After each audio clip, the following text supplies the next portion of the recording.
Dale, no hay problema. Bueno, ahora en cuanto me diga Teams que está grabando, te presento. Muy bien. Creo que Carlos también está aquí, así que ahora cuando te presente... Carlos, ¿estás? ¿O yo estoy viendo a un Carlos y no está? Soy yo mismo. Hola, buenas tardes. Buenas tardes. Como director de esta diplomatura, ¿querés decir unas palabras conmemorativas antes de que empecemos la clase?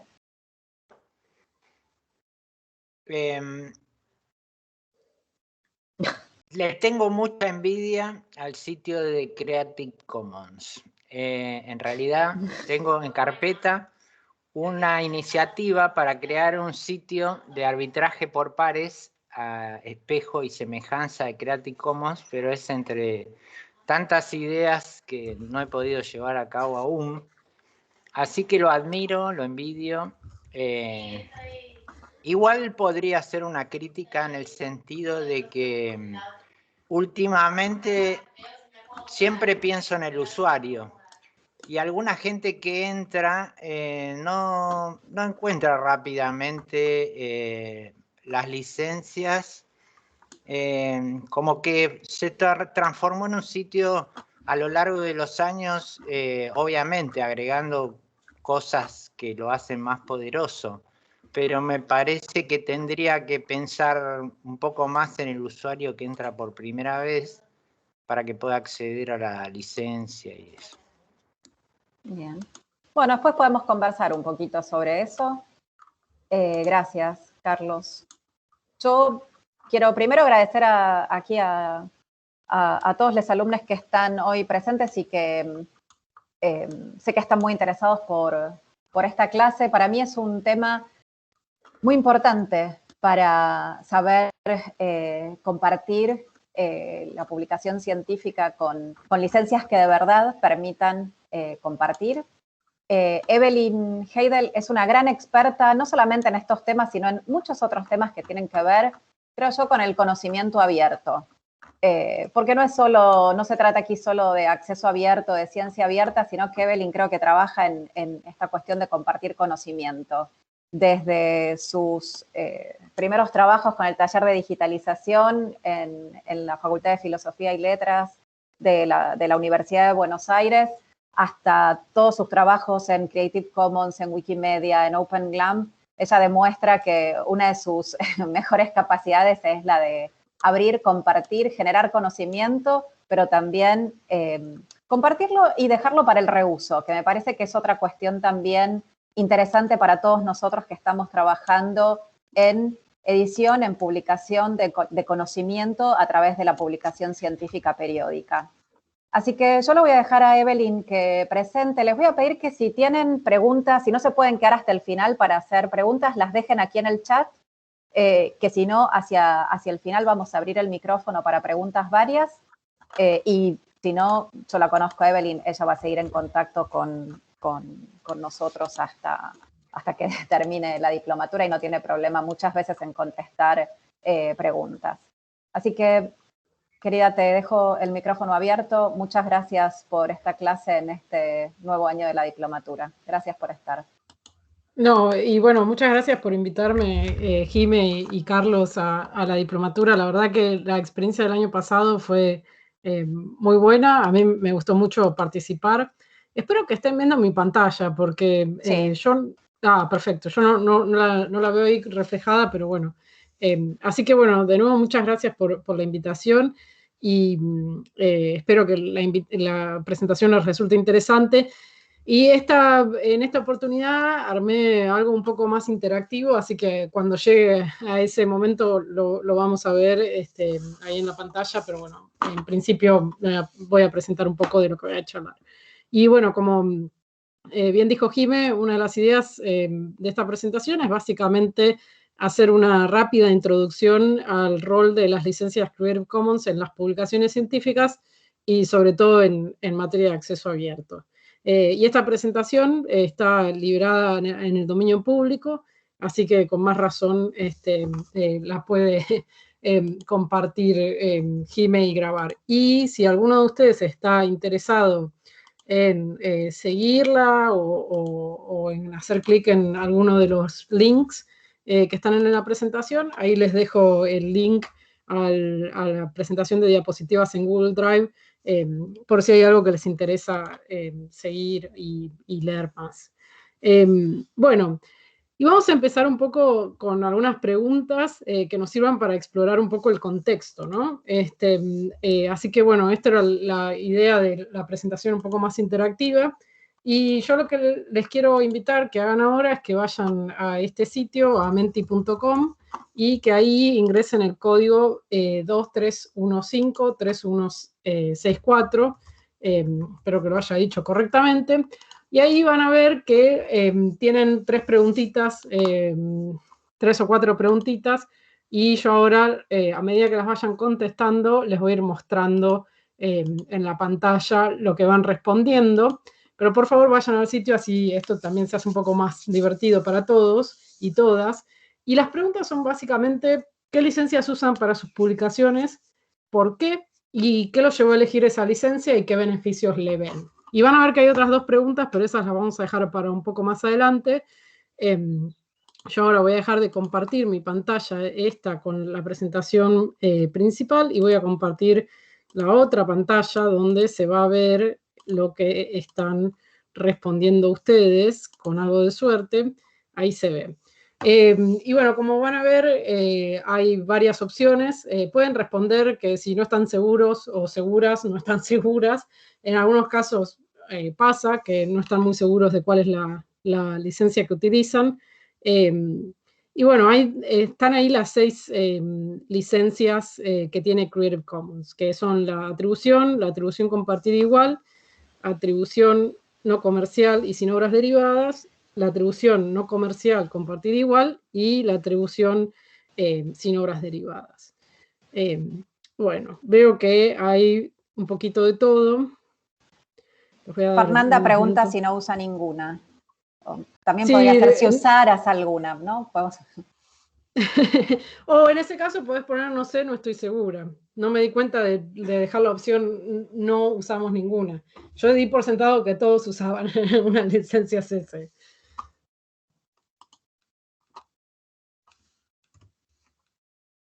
Bueno, a ver si ahí sigue mostrando. Bueno, perfecto. Vamos viendo más o menos ahí que hay un poquito de todo. Está bien, está bueno que ninguna use las sin obras derivadas.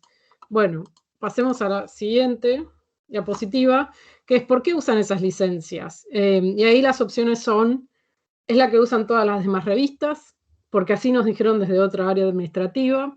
Las elegimos después de un proceso de consulta, porque queremos que se distribuya lo más posible para alinearnos con alguna política. Y ahí puse institucional o nacional. Puede ser que, por ejemplo, si trabajan para una universidad, la universidad tenga alguna política de acceso abierto, o puede ser que el área de publicaciones haya decidido alinearse con la ley de ciencia abierta de Argentina, o si no están seguros o no están seguras respecto de por qué, bueno, pueden colocar que no saben y no están seguros.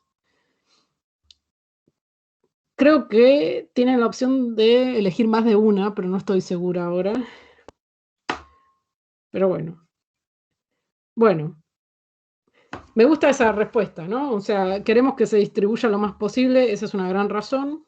Y voy a pasar a la próxima diapositiva, así no perdemos mucho tiempo. ¿Cuáles son los beneficios que les ven a las licencias Creative Commons, a utilizar las licencias Creative Commons en sus publicaciones científicas?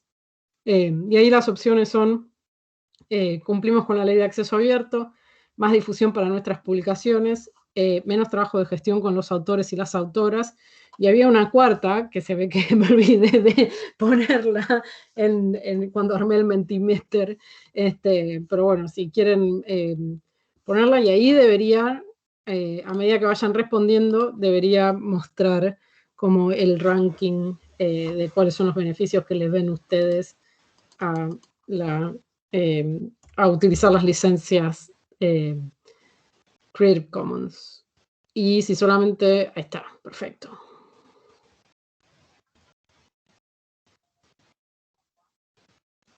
Bien, así que se ve que la difusión de las publicaciones es algo importante, cumplir con la ley de acceso abierto también. Bueno, si después quieren seguir respondiendo, la encuesta va a quedar abierta, y además vamos a volver a ella ahora al final de la clase, porque tengo otra pregunta para ustedes alrededor de las licencias Creative Commons. Y bueno, y ahora voy a interrumpir, voy a dejar de compartir esa pantalla y voy a volver a mi otra pantalla, pero bueno, mientras tanto, si tienen ganas de seguir contestando el Menti, pueden seguir contestándolo. Bueno, así que es bueno saber que la mayoría de ustedes están interesados en tratar de que el conocimiento que se produce, que se publica en sus publicaciones, se difunda lo más posible. Y acá, digamos, hay que hacerse una pregunta previa, ¿no? Tratar de pensar un poco si el conocimiento científico siempre se transmitió a través de publicaciones científicas. Y bueno, ahí la respuesta que encontramos es que en realidad las publicaciones científicas son una forma relativamente novedosa de comunicar la ciencia y de producir conocimiento, ¿sí? No siempre se publicó de esta manera y no siempre tuvo tanto valor las publicaciones científicas para definir la tarea o el rol o el lugar de la carrera de un científico y una científica, ¿sí? Hasta la década de los 70, por ejemplo, muchos de quienes ocuparon cargos de titulares y demás no tenían esta exigencia del publish or perish, de publicar o morir, que existe ahora, sino que había otra cultura de comunicación científica y otra cultura de compartir y difundir el conocimiento.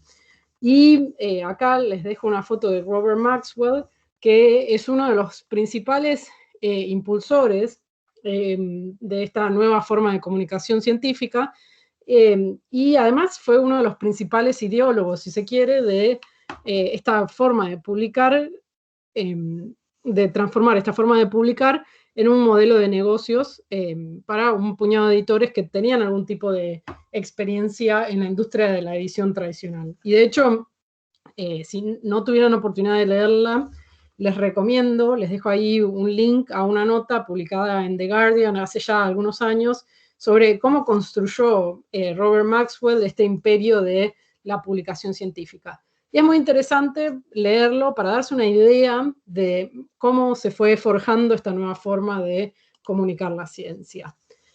Y obviamente, a medida que se iba dando este proceso de privatización, por decirlo de alguna manera, de la comunicación científica y de la divulgación de la ciencia, también hubo un movimiento de contrarrespuesta, ¿no? Hubo varias causas, obviamente, que convergieron para que el movimiento de acceso abierto tuviera su nacimiento, por decirlo de alguna manera, pero bueno, uno de los puntos es justamente el aumento creciente de los costos de las publicaciones científicas, ¿sí? Al ser la publicación científica un mercado casi monopólico, estos editores empezaron cada vez más a aumentar el costo de las publicaciones, imponiendo una carga muy pesada para los presupuestos bastante magros de las bibliotecas. Obviamente también ayudó mucho a la aparición del movimiento de acceso abierto, Internet, que básicamente fue un gran invento que permitió que muchos de los procesos vinculados a, bueno, enviar y distribuir y mandar publicaciones de acá y allá fueran irrelevantes, porque, bueno, ahora era mucho más fácil publicar sin necesidad de tener acceso al papel o sin necesidad de tener acceso a una gran cadena de distribución logística. Y obviamente, como ya lo dije, los presupuestos decrecientes de las bibliotecas e institutos de investigación que no tenían con qué pagar estas publicaciones, ¿sí? Y obviamente una cosa que me parece importante aclarar es que el movimiento de acceso abierto es previo a la aparición de las licencias Creative Commons. Y creo que esto es interesante o oportuno mencionarlo porque yo creo que la definición del acceso abierto se quedó un poco atrás respecto de algunas de las novedades que introdujo Creative Commons, ¿sí? Y si les interesa, hay una línea de tiempo preparada por Peter Suber ahí en el timeline del Open Access Directory y ahí tienen el link en la nota al pie. Y acá es donde vemos uno de los principales problemas de esta definición del acceso abierto, ¿no? Que es que dice la definición clásica de acceso abierto, dice que el acceso abierto es la distribución gratuita, sin costo, sin requisitos y sin barreras de pago o suscripción a la investigación científica. Acá falta, en esta definición, el elemento de las restricciones al derecho de autor, ¿sí? O sea, lo único que dice es que tiene que ser gratis, no tiene que costar nada, no tiene que tener ninguna clase de requisitos, es decir, que uno no se tiene que, por ejemplo, loguear en un servicio especial para que poder acceder a una publicación. Y lo más importante es que dice, bueno, no tiene que tener ningún paywall o ninguna barrera de pago o ninguna suscripción, ¿sí? Pero esta definición es como un poco antigua o arcaica, si se quiere, sobre todo comparado a cómo se dan un montón de fenómenos hoy por hoy en la Internet. O sea, uno se conecta a Internet y entra en un blog y en un blog no hay ningún paywall. Hay un montón de servicios que uno puede acceder de manera gratuita sin que haya ningún paywall, digamos, ¿no? Entonces, como que esta definición tenía mucho más sentido hace unos años atrás. Y no solamente eso, sino que además hay un problema adicional, que es que las distintas comunidades científicas, editoriales, comunidades de investigación, han interpretado el acceso abierto de múltiples maneras, y yo diría que no hay una definición de acceso abierto, no hay dos personas que tengan una definición compartida de acceso abierto, ¿sí? Es como el chiste de los 4 troscos en un ascensor, ¿no? Que forman 5 partidos. Yo creo que si juntamos 4 científicos y científicas y un par de tomadores de decisiones, cada uno va a salir con 6 definiciones distintas de acceso abierto. Y de hecho, esto se ve reflejado en muchas de las declaraciones en apoyo al acceso abierto, ¿no? Y ahí también, de vuelta, si van al Open Access Directory, pueden ver todas las múltiples declaraciones que existen alrededor de acceso abierto desde 1964 hasta el 2020, y me imagino que en el 2021 seguro que hubo alguna otra más, ¿sí? Y acá tenemos algunas versiones locales de cómo se considera el acceso abierto. Y bueno, este es uno de los ejemplos que a mí me gusta traer, que es el de la Declaración de México, que hicieron entre Latindex, Redalic, Claxo y otros más, respecto de, bueno, el uso de la licencia Creative Commons no comercial, compartir igual, para garantizar la protección de la producción académica y científica en acceso abierto. O sea, para ellos el acceso abierto es con una licencia no comercial, ¿sí? Esto es una cosa un poco prescriptiva respecto del acceso abierto, y vamos a volver un poco sobre esta idea de si el acceso abierto es comercial o no es comercial.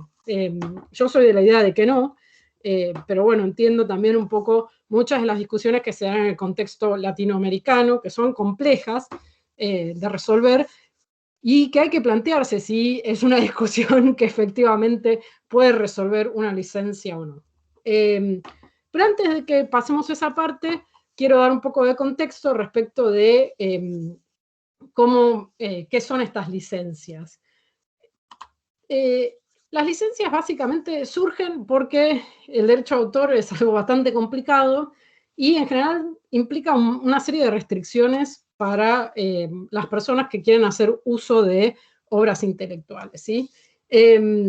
En particular, implican la imposibilidad de copiar, implican la imposibilidad de copiar esos trabajos. En algunos casos puede implicar o no la imposibilidad de siquiera de acceder a esos trabajos, y también implican la imposibilidad para los usuarios y las usuarias de obras intelectuales de tomar extractos de la información e incorporarlos en una obra nueva, a no ser que haya alguna excepción que así lo establezca, ¿sí? Y esto es lo que se conoce, digamos, como las licencias Creative Commons. Lo que vienen a hacer de alguna manera es decir, bueno, el paradigma del derecho de autor es todos los derechos reservados, ¿sí? O sea, el autor se reserva absolutamente todos los derechos a reproducir la obra, a comercializar con la obra, a autorizar usos de la obra. Bueno, las licencias Creative Commons lo que dicen es, bueno, no, en realidad el autor tiene que tener la posibilidad de elegir reservarse solamente algunos derechos, porque quizás al autor no le importa que la obra se distribuya y que la persona que la distribuye haga algunos mangos. Quizás está todo bien con eso, entonces tiene que tener la posibilidad de expresarlo, ¿sí? Y hasta que no se inventaron las licencias Creative Commons en el año 2003, los autores no tenían ninguna forma de expresar este deseo de solamente proteger y reservarse algunos derechos. ¿Cómo funcionan las licencias Creative Commons? Bueno, básicamente tienen 4 cláusulas, que son la de atribución, no comercial, compartir igual y sin obras derivadas, que se combinan y forman 6 licencias, ¿sí? Y ahora vamos a ver cuáles son esas 6 licencias. Y algo importante es que, bueno, obviamente hay cláusulas que no se pueden combinar entre sí, ¿no? Porque yo no puedo combinar una cláusula que dice no puedo hacer obras derivadas, o que dice el usuario no puede hacer obras derivadas, con una cláusula que dice todas las obras derivadas deben compartirse de la misma manera, ¿sí? Pero no me voy a meter en esas cosas, es un poco de detalle fino. Lo importante es que tengan en mente que estas son las 4 cláusulas que forman las 6 licencias.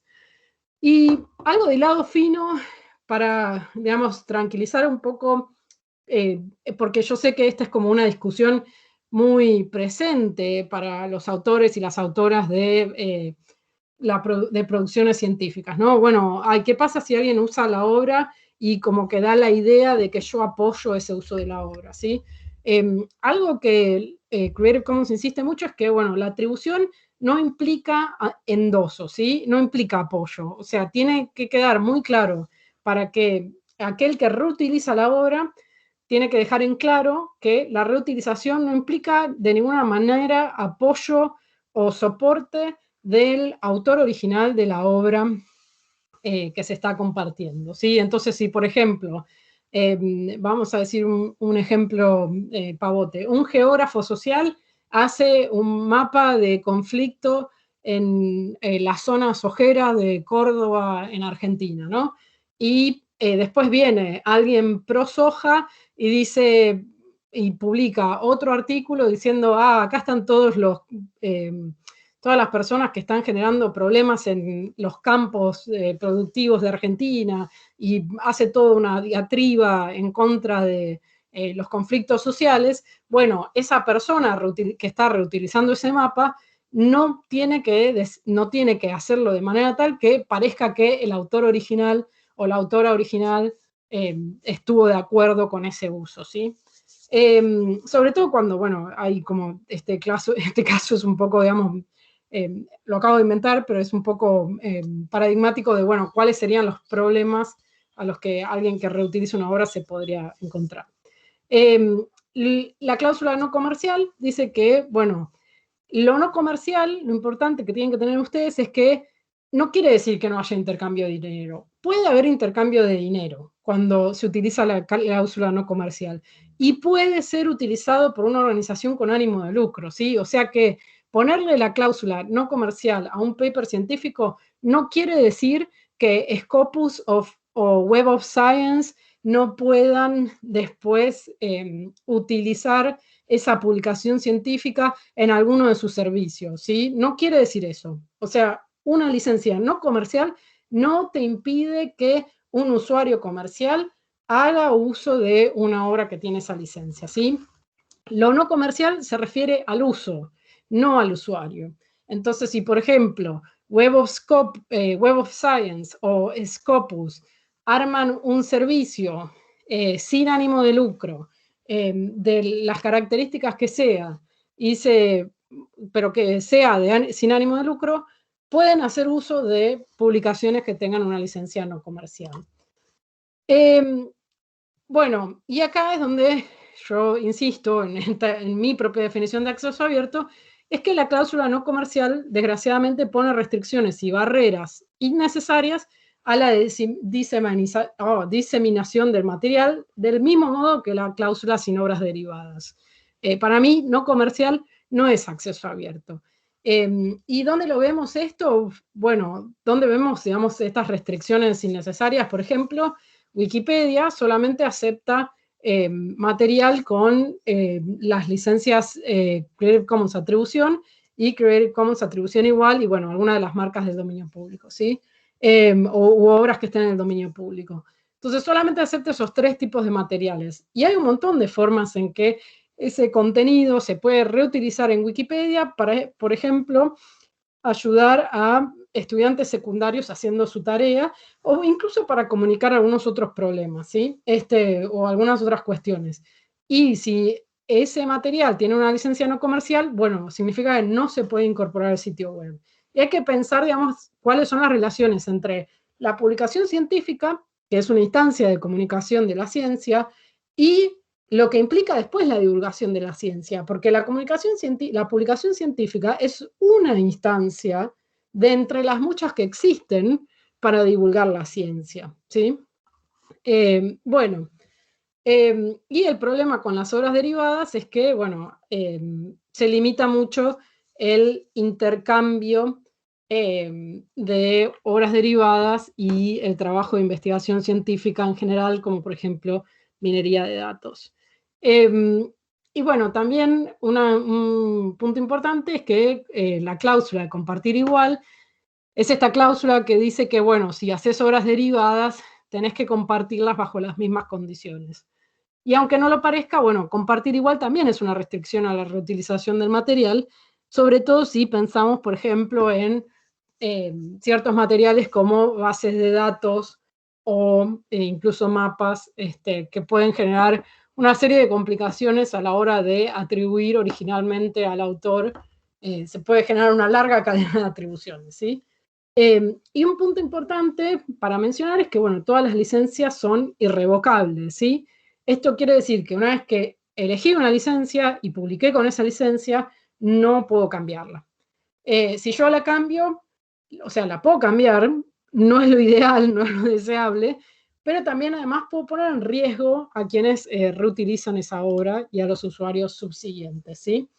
Y bueno, acá están las 6 licencias, no me voy a detener más en explicarlas en detalle. Seguramente ya están familiarizados con estos iconos de alguna manera u otra. Y si no están familiarizados con estos iconos, bueno, es una buena oportunidad para que lo hagan, básicamente. Y bueno, después también, obviamente, si tienen alguna duda, siempre pueden ir al código legal, ¿sí? Y bueno, además de esto, Creative Commons ofrece 2 herramientas del dominio público. Una es la marca del dominio público, que es para obras muy, muy viejas, sobre las cuales se cree que no hay ninguna clase de restricción de derecho a autor. Y después está la dedicación al dominio público, que es lo que les decía yo, que bueno, mi presentación está en el dominio público, que es básicamente todo tipo de derecho. Se libera todo tipo de derechos. Si me quieren atribuir, bien, y si no me quieren atribuir, está todo bien también, no me importa. Bueno, vamos a pasar a esto porque no quiero detenerme más tiempo, me parece necesario, si no me voy a ir un poco de tema. Pero bueno, si quieren pensar argumentos que utilizan ustedes para explicarles a sus autores o autoras qué licencias utilizar y de qué forma dialogan con la institución en la que trabajan para la elección de la licencia, ¿sí? Bueno, frente a la duda respecto de las licencias, siempre lo mejor que pueden hacer es consultar el código legal de las licencias. Hay una sección de preguntas frecuentes muy extensa de Creative Commons que también pueden consultar, y la wiki, que es donde están casi volcados los más de 20 años de experiencia legal de Creative Commons, y ahí es donde, si tienen alguna duda, siempre lo mejor es consultar el código legal y tratar de entender más o menos qué es lo que está diciendo, ¿sí? Y lo importante de las licencias, y que quizás en esta breve presentación no mencioné al principio, pero digamos, este es como el corazón de estas licencias, lo importante son siempre los usuarios, ¿no? O sea, los usuarios son los que en última instancia tienen que entender las licencias. Y acá les voy a compartir algunas ideas de un estudio que se hizo hace algunos años, ya casi 5 años, respecto de la usabilidad de las licencias ¿no? Y bueno, la gente entiende que Creative Commons significa contenido libre y gratuito, ¿sí? Pero los detalles de las licencias específicas se les pierden completamente, incluso a gente y usuarios que vienen utilizándolas desde hace mucho tiempo, ¿sí? bueno, y acá hay algunas como quotes, ¿sí? De la gente que participó en este estudio. Y bueno, me parece que hay algunos que son como muy visuales respecto de lo que dicen. Básicamente, porque obviamente, o sea, imagínense todo esto que yo les acabo de decir, ¿hola? ¿Se me Estamos, escucha? ¿eh? Sí, sí, yo te digo perfectamente. Porque justo el iconito de la internet se me cayó y dije, bueno, no sé, Pero no no sé si se cortó, ¿eh? Se siguió oyendo ok. perfecto. Bueno, como ven, estas citas son como muy gráficas, si se quiere, respecto de algunos de los problemas que la gente tiene con las licencias Creative Commons.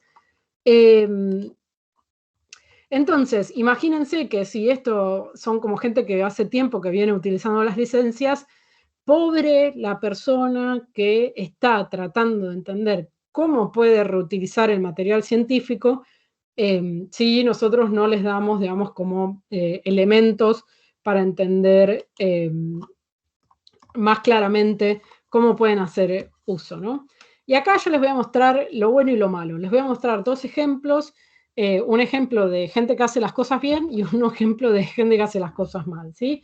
El primer ejemplo es de esta revista que se llama Ecología Austral, y en este caso, Ecología Austral tiene como distintos lugares donde indican cuál es la licencia que se está utilizando, ¿sí?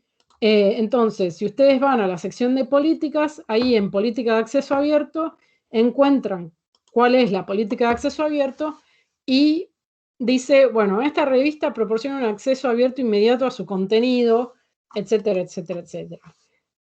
Y bueno, pero igual, ¿eso qué quiere decir, no? Porque como les mostré antes en la definición de acceso abierto, ¿qué quiere decir acceso abierto? Y bueno, hay algunos que interpretan que es la no comercial y hay otros que interpretan que es la Creative Commons atribución.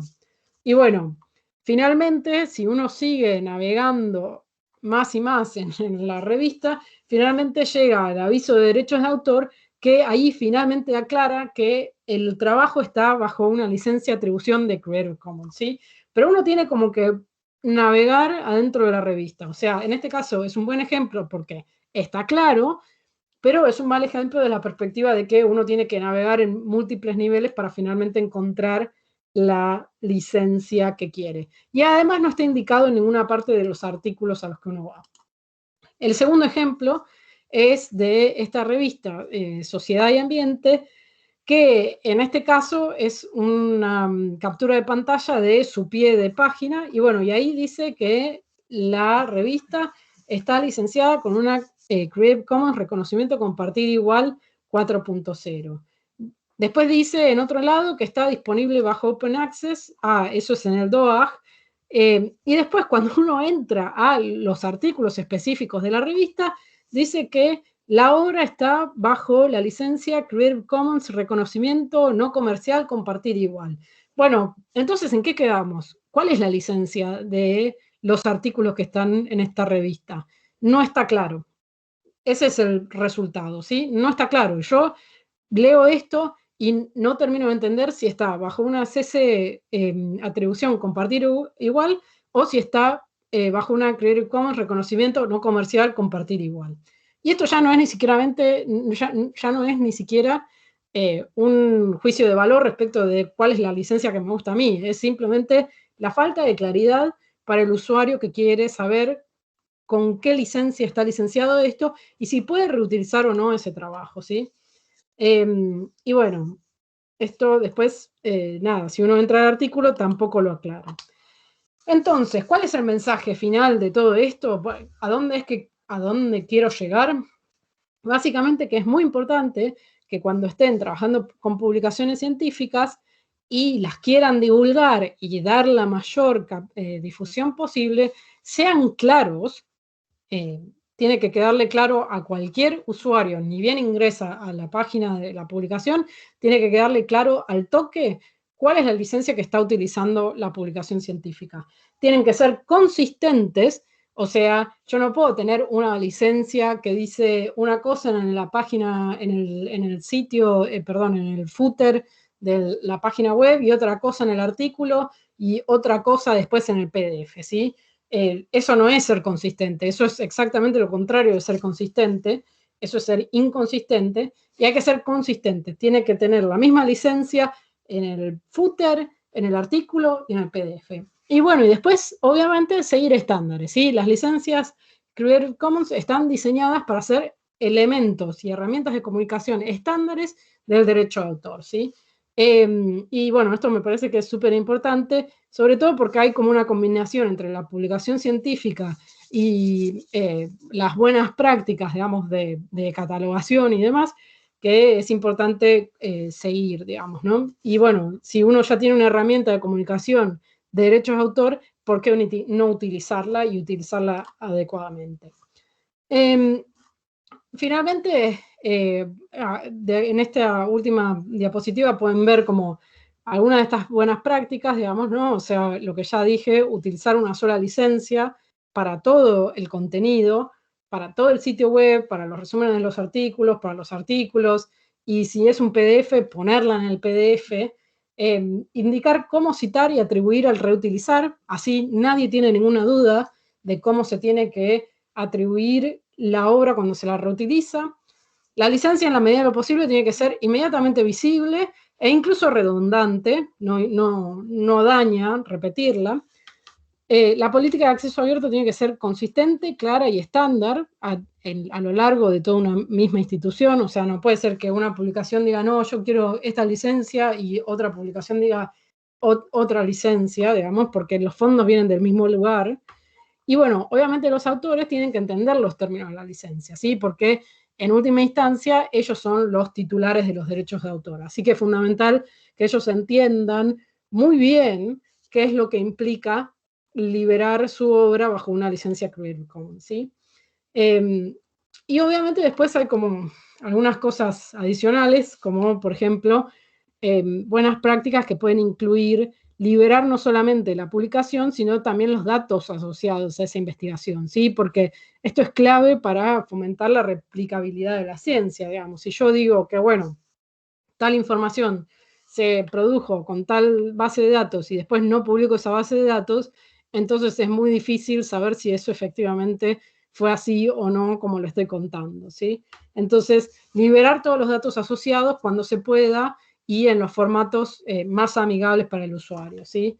Es decir, y formatos que además obviamente permitan que efectivamente se pueda reutilizar, ¿no? O sea, pues no sirve de nada que yo después, digamos, libere esa información con un formato que después es inusable o imposible de utilizar para cualquier otra persona. Así como pasa mucho con las instituciones culturales que liberan muchos archivos con JPGs que son de pésima o bajísima resolución, y después uno con ese JPG no puede hacer absolutamente nada, salvo tirarlo en la papelera.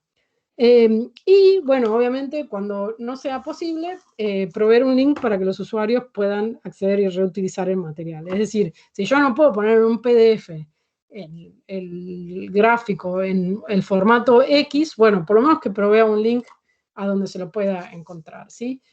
Y bueno, acá Creative Commons ha escrito ya sobre cuáles son las buenas prácticas en atribución, y les recomiendo que las lean, pero básicamente es esta idea de que uno tiene que tratar de, cuando reutiliza las obras, aclarar la siguiente información, ¿no? Que es el título, el autor, la fuente y la licencia. Y si van a ese post que publicó Creative Commons, ahí pueden ver cómo se hace. Básicamente, creo que el mensaje final también es esta idea de que la reutilización también implica hacer ciencia con impacto, y esto lo digo como con mi corazón de wikipedista, básicamente, que es que, bueno, o sea, las cosas que se publican en un journal científico que lo leen pocas personas, porque implican toda una serie de lenguajes y códigos a veces muy complejos, bueno, cuando los autores y los investigadores ponen esa publicación bajo una CC BY o una CC BY share alike, bueno, eso después se puede reutilizar en otros sitios que tienen muchísima más llegada, como Wikipedia, donde, por ejemplo, hay algunos artículos que pueden tener por ahí 30 millones de visitas o 30.000 visitas o la cantidad de visitas que fuera, generando así, digamos, una visibilidad más importante de la ciencia, que en definitiva es la razón por la cual se publica, ¿no? También se publica por otras razones, pero no nos vamos a meter en eso. La idea, digamos, o el ideal sería que se publique porque queremos dar a difundir esto, ¿sí? Yo no me voy a meter acá en estos ejemplos, ni tampoco me voy a meter en esto, pero sí, digamos, dejarlos con esta idea de que el acceso abierto es irrestricto, y eso, que sea irrestricto, quiere decir que equivale solamente a estas 3 licencias que les muestro acá, y que toda esta discusión sobre lo no comercial y las sin obras derivadas, para mí, digamos, lamentablemente es una forma de poner restricciones a la divulgación de la publicación científica. Así que bueno, este es mi correo, si me quieren contactar, si tienen alguna duda o alguna pregunta sobre las licencias. Fui muy rápido por toda la presentación, sobre todo porque sé que Jime quería que dejáramos algunos momentos para preguntas, y bueno, ahí voy a dejar de presentar y me voy a parar un segundo para poder prender la luz, porque porque se me acabó la luz. Entonces, mientras prendes la luz, yo, bueno, les pido que si tienen alguna pregunta, abran directamente el micrófono y este es el momento.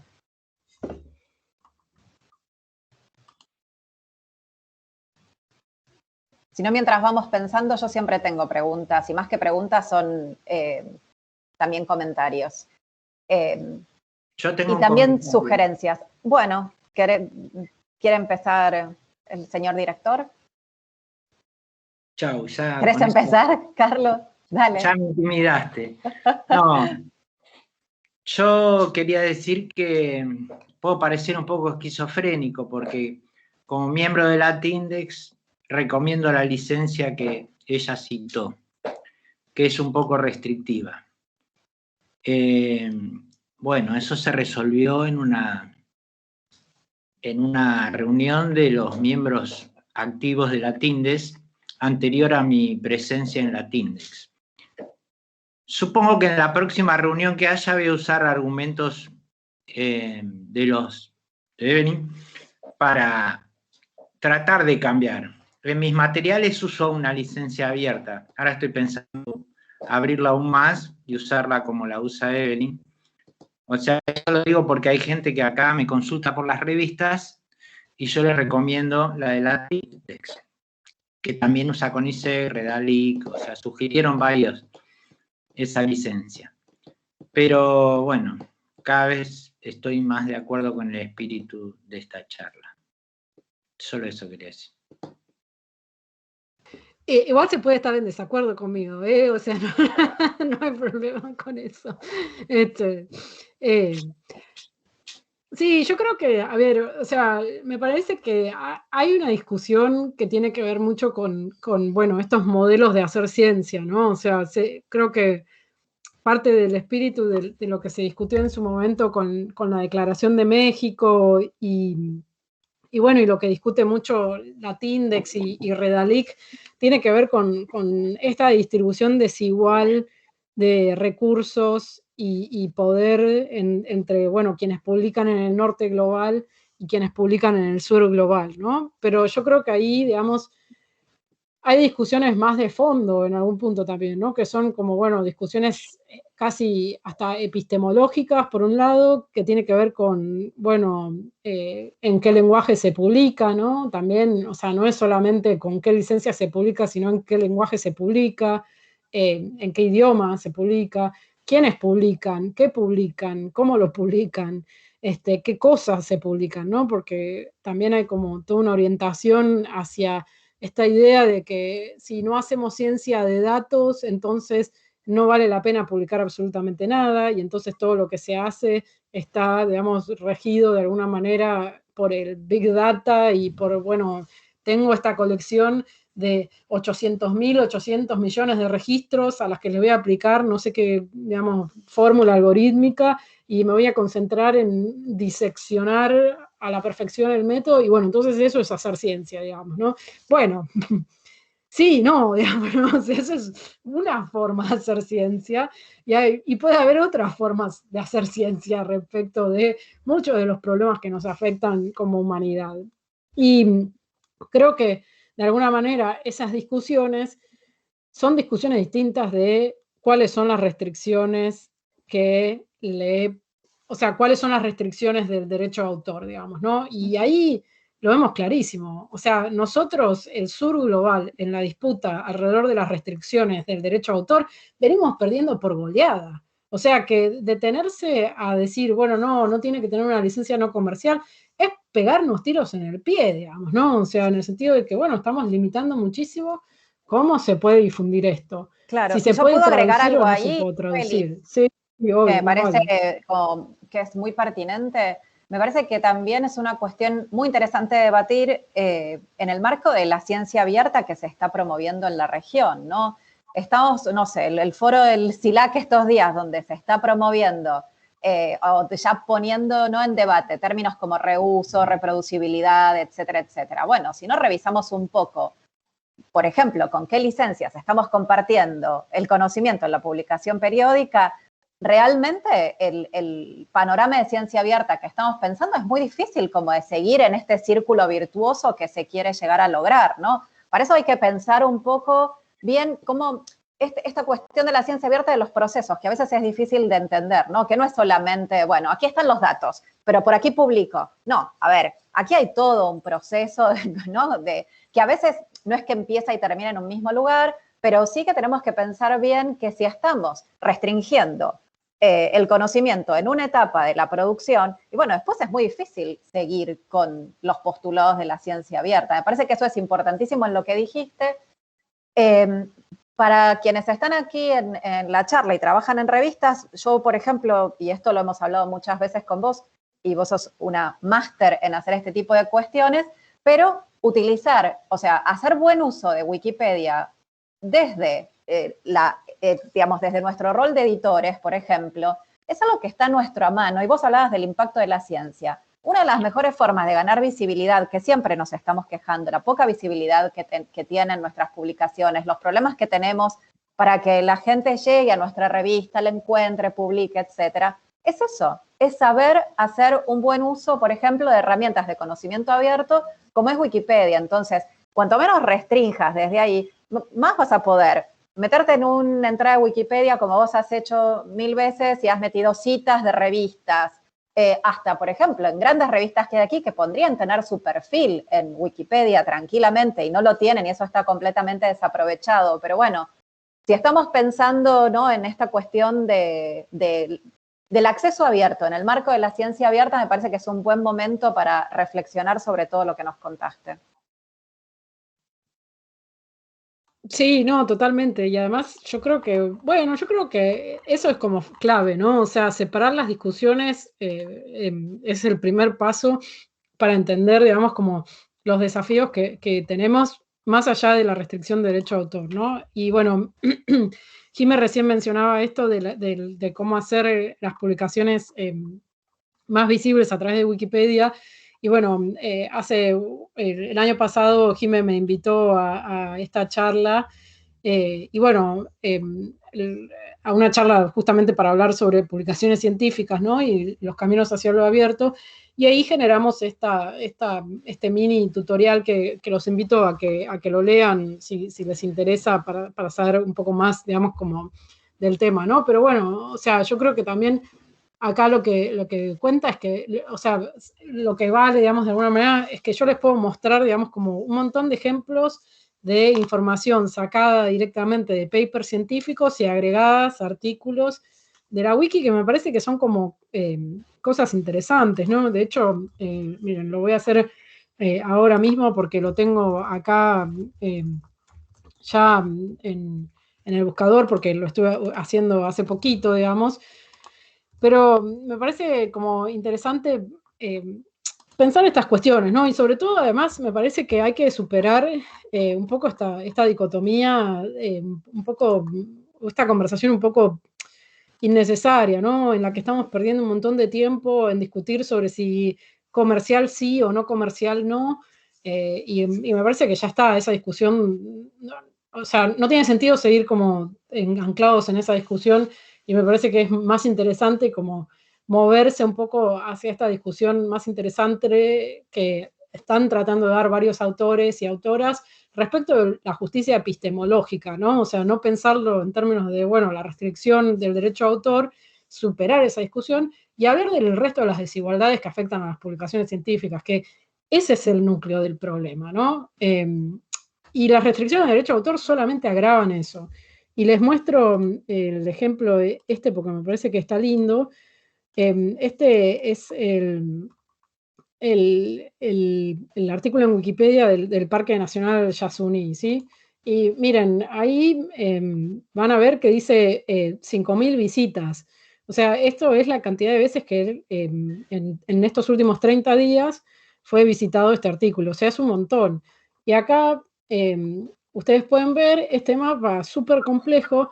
Es un mapa que yo, de hecho, lo tomé de PLOS ONE, de una publicación científica de unos geógrafos sociales que armaron como todo este mapa que de alguna manera releva el conflicto que hay en este Parque Nacional de Ecuador, donde, bueno, hay una serie de pueblos indígenas que están aislados en contacto voluntario y hay en toda esta zona una serie de pozos petroleros que son básicamente los que están, digamos, explotando reservas petrolíferas en la Amazonía ecuatoriana.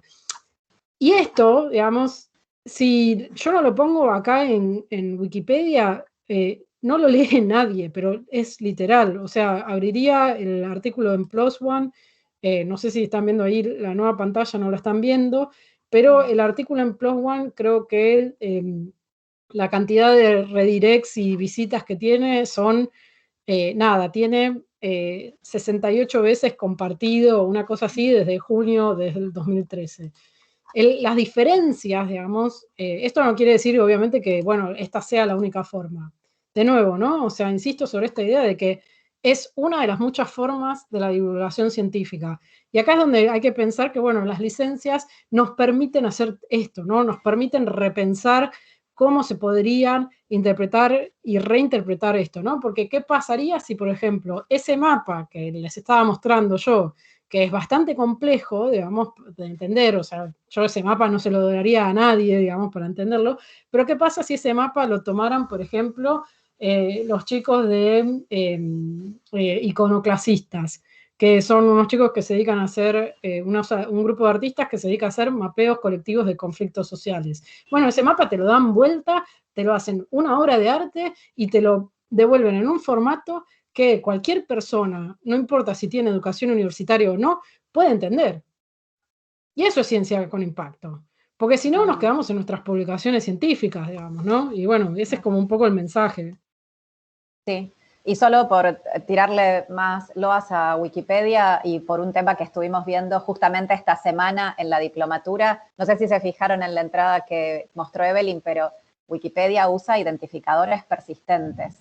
Entonces, al tener identificadores persistentes, esas citas se quedan ahí persistentemente, porque estuvimos con un largo debate sobre los identificadores persistentes, qué tipo, etcétera. Fue justo el tema de esta semana. Entonces, ahí teníamos un gran ejemplo también fuera de la publicación científica y estábamos viendo, bueno, esta cuestión, ¿no? Cómo también los identificadores persistentes ayudan en este círculo virtuoso a esta cuestión de dar crédito a los autores, ¿no? A la presencia de sus publicaciones, sus nombres, etcétera, y más allá de la publicación, porque también en estos casos es este tipo de contribución, ¿no? También era lo que estábamos viendo.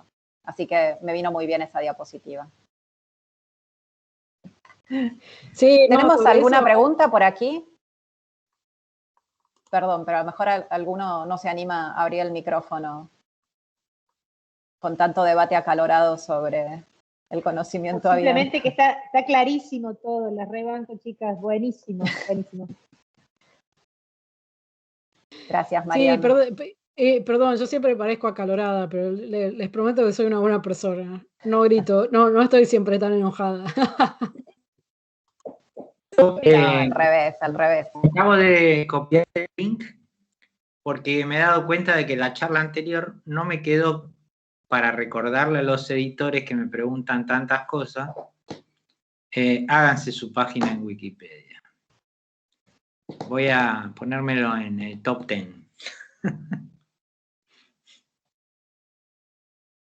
Sí, Y además subir a los repositorios. Hola, ¿qué tal? Muy, muy interesante la charla, Evelyn, y aportaste como mucho conocimiento. Igual el conocimiento lleva dudas y se abren cada vez más dudas y más dudas. Un marco teórico, o sea, vos recomendás leer la página de Creative Commons, Common Creative, los tipos de licencia, como para comprender más profundamente las implicancias de cada licencia, ¿no? Para cada una de las revistas que, bueno, uno puede estar trabajando con ellas. ¿Ese es un marco teórico aceptable para que uno lea desde allí o vos recomendás otro tipo de lecturas? Te lo pregunto así abiertamente porque me abre muchas incógnitas y preguntas que ahora no tengo muy claro, pero me parece interesante si nos podés dar a mí por lo menos, una guía como para lecturas futuras. Sí, yo creo que, a ver, lecturas, o sea, no es un marco teórico, ¿no? Digamos, lo que produce Creative Commons es como más, si se quiere, una especie de, o sea, ofrece guía, no ofrece guía, digamos, sino que ofrece, bueno, respuestas a preguntas respecto de las licencias que en definitiva son un producto, digamos, ¿no? Entonces, bueno, o sea, si lo que estás buscando es como resolver dudas, yo ahí sí recomiendo ir al el sitio de Creative Commons, familiarizarse con las preguntas frecuentes e investigar eso, ¿no? Ahora, Sí. yo no llamaría eso un marco teórico Bien. necesariamente, digamos, ¿no? O sea, marco teórico para mí sería como otras cosas que, bueno, que podrían ir desde esto que mencionaba, de la justicia epistemológica hasta otras cuestiones, claro, más vinculadas a cómo funciona el derecho de autor, ¿no? O sea, el sitio de Creative Commons... Mal expresado de mi parte. No pasa nada. Yo simplemente quería como clarificar que es, bueno, el sitio de Creative Commons me parece como un buen lugar para empezar a resolver dudas respecto de las licencias, digamos. Bien, gracias.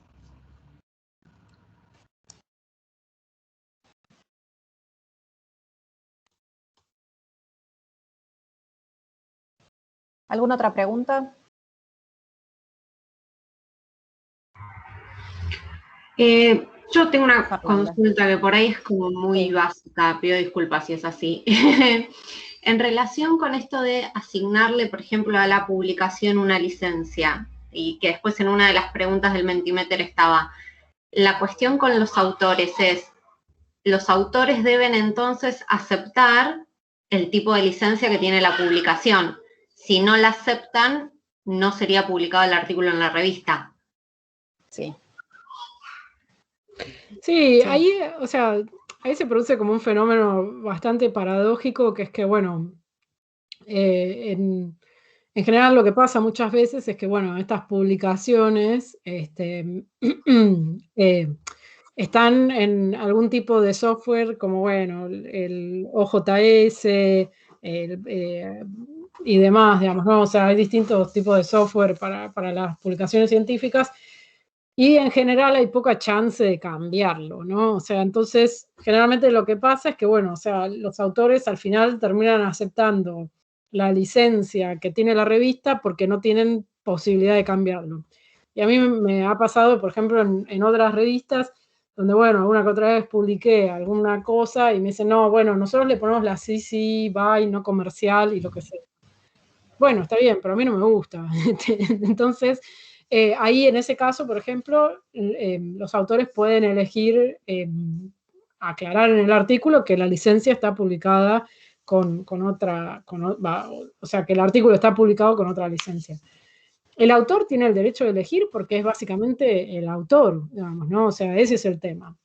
Ahora, después se dan una serie de complejidades en relación con eso, que es que, bueno, y esto en Argentina es como doblemente complejo porque no existe tanta doctrina jurídica alrededor de esto, pero en otros países del mundo, si vos estás produciendo investigación en el marco de una relación laboral o contractual que tenés con una institución, el derecho de autor en realidad le corresponde a la institución, no al autor o la autora. Y, por ejemplo, la UBA lo tiene en varias cláusulas del estatuto universitario. Otras universidades tienen lenguaje muy similar en sus estatutos, y el CONICET creo que tiene un lenguaje similar también, ¿no? En la práctica es un viva la pepa, o sea, porque nadie ha hecho como prácticas de refuerzo en relación con esto, y para eso es que sirve en realidad tener políticas institucionales y nacionales que digan muy claro, bueno, estos son los lineamientos que va a seguir de acá en adelante la institución. Y bueno, y el Ministerio de Ciencia dice, nosotros recomendamos que acceso abierto es A, B, C y D, digamos, ¿no?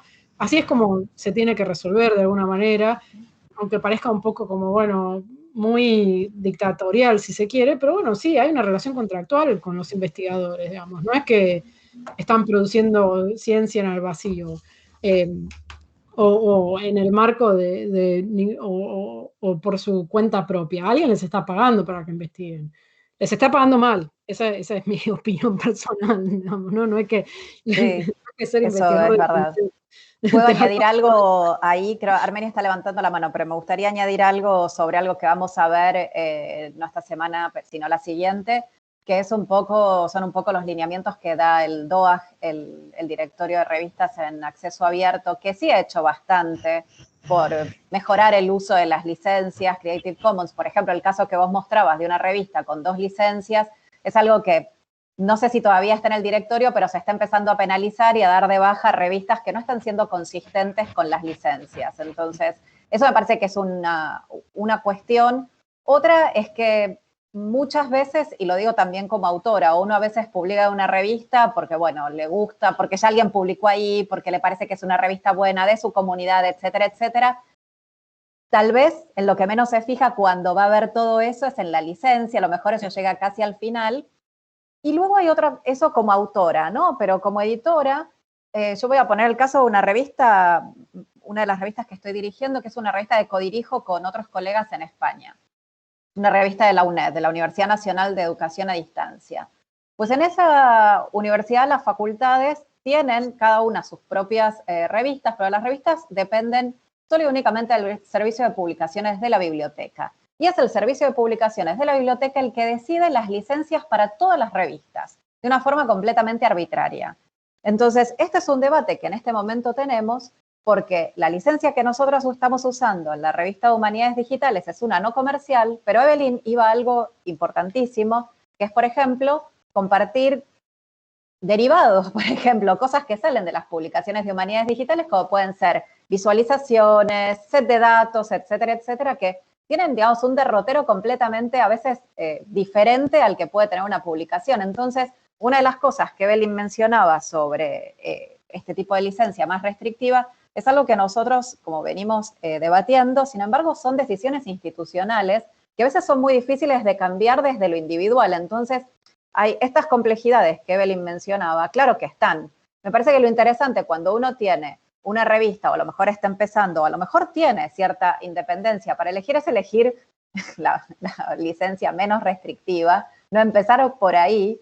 Creo que ese es un punto importante, y también a la hora de elegir las licencias, eso, ver de no tener cuestiones arbitrarias en la revista, no tener 2 licencias o tenerlas mal definidas. Eso también vemos mucho cuando hacemos evaluaciones de revistas en el DOAG. Creo que son cuestiones importantes para pensar. Pero, por ejemplo, DOAG en este momento no está aceptando revistas que no le den el copyright a los autores, por ejemplo. Ahí es como se han alineado, bueno, el DOAG, COPE, que es esta comunidad de protección de derechos de autor, o ASPA, que es la Asociación Internacional también de Publishing Editors. Bueno, hay como todo un movimiento, pero también me gustaría decir algo sobre esto, que es que el panorama es muy cambiante. Así como estamos discutiendo a lo mejor algo ahora, ¿no? Uno se encuentra, ¿no? La Declaración de México también salió en un momento y nadie muchos de las desconocíamos, se empezó a poner en práctica, luego aparece otra declaración, se cambia, es como un panorama que me parece que está fluctuando todavía bastante. Bueno, eso como comentario, pero bueno, para ir cerrando, Armenia, ¿querías decir algo más? No, una sola cosita.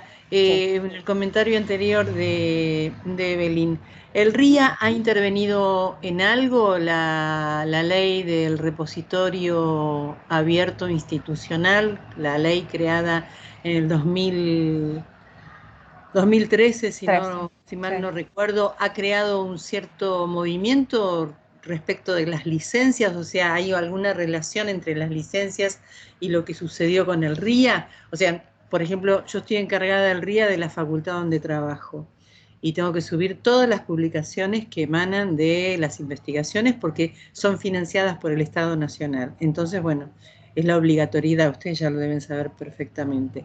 ¿Y eso influye algo? O sea, si yo tengo una obligatoriedad de subir la producción científica, en la revista, que también está hecha con producción o con el sostén económico, a partir de ahí tengo que elegir la licencia. No sé si está clara la pregunta. O sea, yo estoy obligada a subir todos los artículos de la revista al RIA de la institución. La licencia que elijo para la revista tiene que ser completamente abierta. Y yo creería que sí, digamos, ¿no? Pero ahí me parece que ha habido como, no sé, o sea, creo que en la reglamentación de la ley se dejó como lugar a que los repositorios institucionales tomaran este tipo de decisiones. Y bueno, por ejemplo, si vas a CONICET, CONICET publica con una no comercial compartir igual, creo, ¿no? Esta es la licencia que usa el CONICET. Igual bueno, que la de la TINDEX. Claro, la misma de la TINDEX, sí. Sí, es que esa es como la estándar entre las publicaciones latinoamericanas. Y yo lo pongo entre comillas porque no me parece que sea, digamos, como una elección acertada, ¿no? O sea, sobre todo por esto que estás diciendo vos, Armenia, que me parece que es el punto central, que es que, bueno, si la ciencia se produce con fondos públicos, ¿cuál sería el problema, digamos, de que un actor privado, incluso un actor privado en Argentina, se haga un uso comercial de esa publicación? La verdad que ninguno, digamos, ¿no? Porque esa publicación está financiada con impuestos, y bueno, con otros mecanismos también, obviamente, como puede ser transferencia científica, tecnológica y demás, o fondos internacionales o lo que fuera, pero en última instancia, digamos, es un fondo público. Entonces, debería haber, digamos, incluso posibilidades de que cualquiera, digamos, haga uso de esa publicación en la forma en que le parezca, digamos, ¿no? Esa es como, bueno, mi opinión, pero sí. Y digo, y hay como ejemplos, ¿no? O sea, no es que esto que estoy planteando yo es como una cosa de kamikaze, por decirlo de alguna manera. O sea, en otros países del mundo se ha adoptado como una perspectiva mucho más abierta respecto de cuáles son las licencias que se aceptan, ¿no? Y solamente se pueden publicar con licencias que efectivamente permitan cualquier tipo de reutilización. Y bueno, esto está en qué sé yo, el National Institutes of Health de Estados Unidos, por ejemplo, tiene esa cláusula. Hay varios institutos de investigación de los Estados Unidos con fondos federales que exigen que sea la mayor reutilización posible. Otros en Europa, bueno, en general en Europa con el plan S tienen como hacen mucho énfasis en esta idea de que tienen que permitir cualquier tipo de reutilización.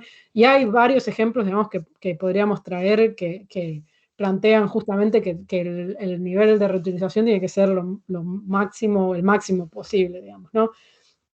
Y bueno, después hay como toda una discusión que, de nuevo, aparte, no tiene tanto que ver con las licencias, pero bueno, que efectivamente es como curioso, por lo menos, ¿no? Porque yo creo que ahí también uno de los desafíos es que desde el CONICET y en general de las reglas de promoción de los autores es que, bueno, o sea, para ser vos, tener, digamos, la carrera de investigador principal, estás obligado a publicar en publicaciones con referato que pertenezcan al núcleo básico y que estén calificadas de determinada manera. Bueno, eso en definitiva, en términos de apropiación privada de la ciencia producida con fondos públicos, es infinitamente más grave que le pongas una licencia CC, atribución a la producción científica, ¿no? Y bueno, o sea, que básicamente me pasó los otros días, quería bajar un paper de un investigador argentino sobre un tema, y bueno, y solamente estaba disponible en Elsevier.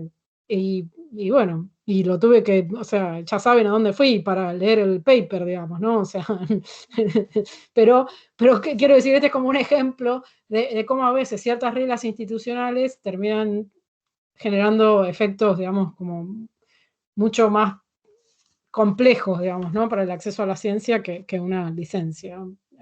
Sí. Bien.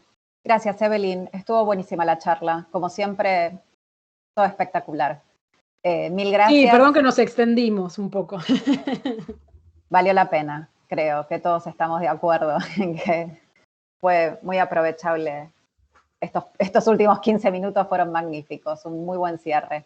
Gracias. Bueno, gracias por invitarme. Por favor, siempre invitada. Gracias a todos que están aquí todavía en la charla y la dejamos grabada y la subimos al campus. Hasta prontito. Chau, gracias. Gracias.